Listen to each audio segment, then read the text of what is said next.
Assalamualaikum warahmatullahi wabarakatuh, dan salam sejahtera untuk saudara mahasiswa dan mahasiswi yang non-muslim, tabi pun.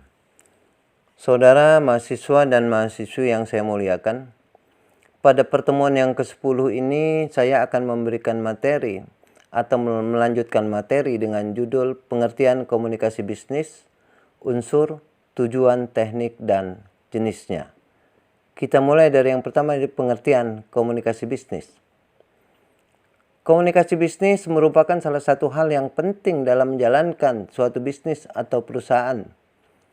Komunikasi ini bisa diartikan sebagai suatu komunikasi yang dilakukan secara verbal maupun non-verbal, di mana dalam komunikasi ini berisi pendapat, ide, gagasan maupun informasi.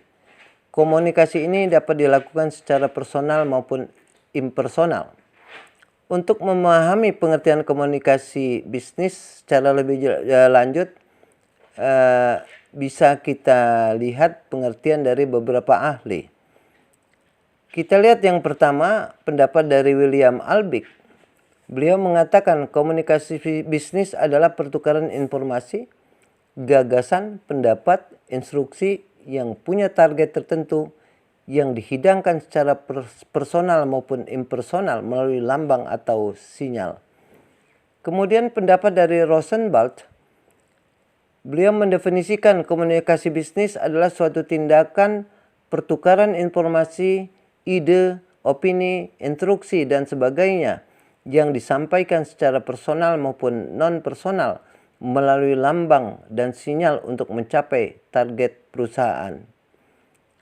Kemudian menurut Joko Purwanto, arti komunikasi bisnis adalah komunikasi yang dipakai dalam dunia bisnis yang termasuk berbagai macam bentuk komunikasi, baik itu verbal maupun non-verbal, untuk mencapai suatu tujuan tertentu. Kita lanjutkan, unsur dalam berkomunikasi meliputi 5 unsur. Yang pertama yaitu adanya komunikator. Yang kedua adanya pesan. Yang ketiga adanya media. Yang keempat adanya komunikan. Yang kelima adanya efek. Sedangkan aktivitas komunikasi di dalam kegiatan bisnis harus terdapat unsur-unsur tertentu. Adapun unsur-unsur komunikasi bisnis tersebut adalah sebagai berikut. Yang pertama adalah terdapatnya tujuan. Setiap komunikasi tersebut memiliki tujuan yang ditentukan dan sejalan dengan tujuan organisasi. Kemudian yang kedua adanya pertukaran. Setiap komunikasi melibatkan setidaknya 2 orang atau lebih. Yang ketiga berisi informasi, gagasan, opini, instruksi. Ini adalah isi dari pesan yang terdapat dalam komunikasi, di mana bentuknya bisa beragam tergantung situasi, kondisi, dan tujuannya. Yang keempat, memanfaatkan saluran personal atau impersonal. Yang kelima, memakai simbol atau sinyal. Maksudnya adalah metode atau alat yang digunakan untuk berkomunikasi.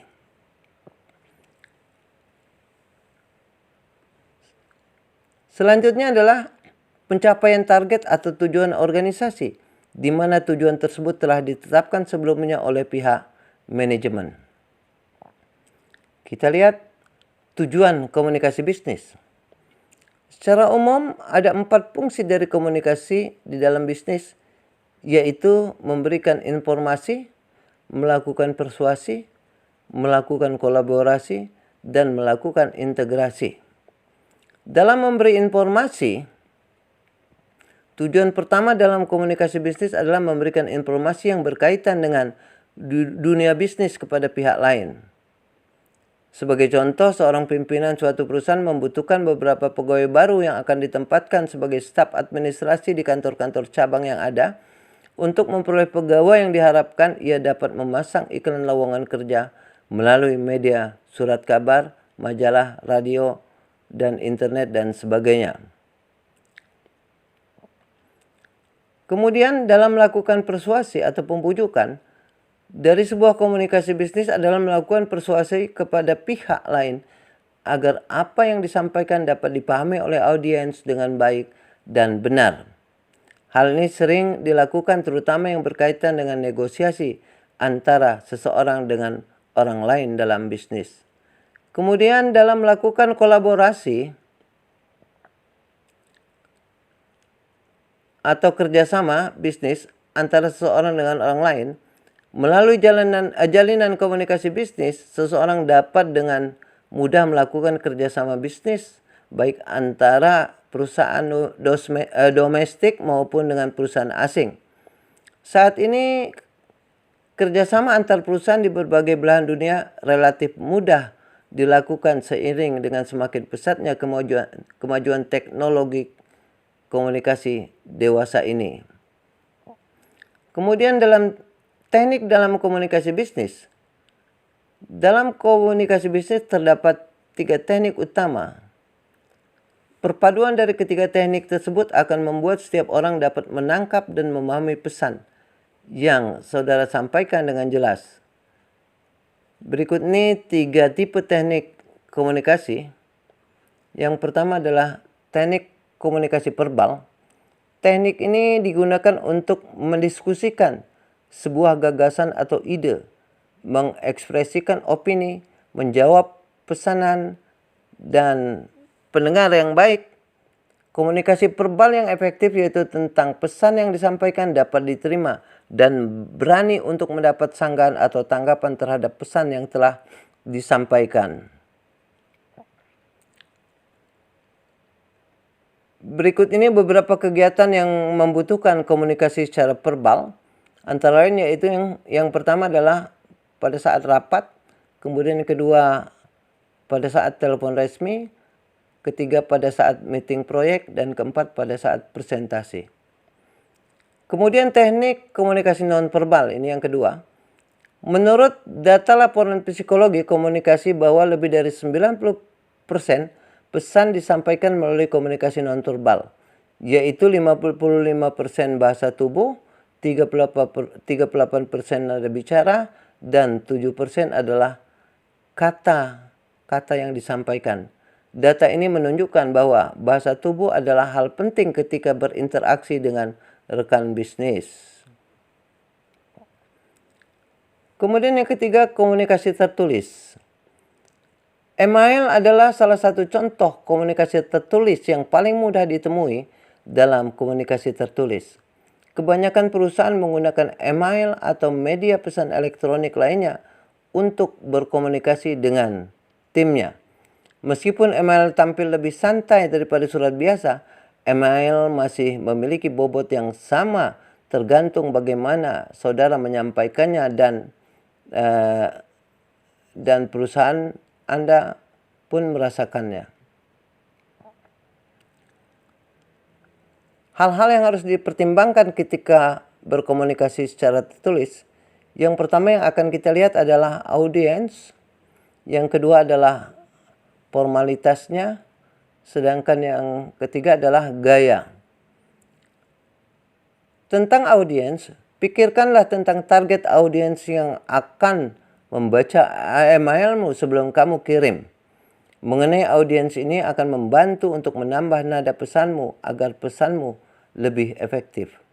Kemudian dalam formalitas, tingkat formalitas harus mengikuti sesuai dengan tingkat audiens saudara.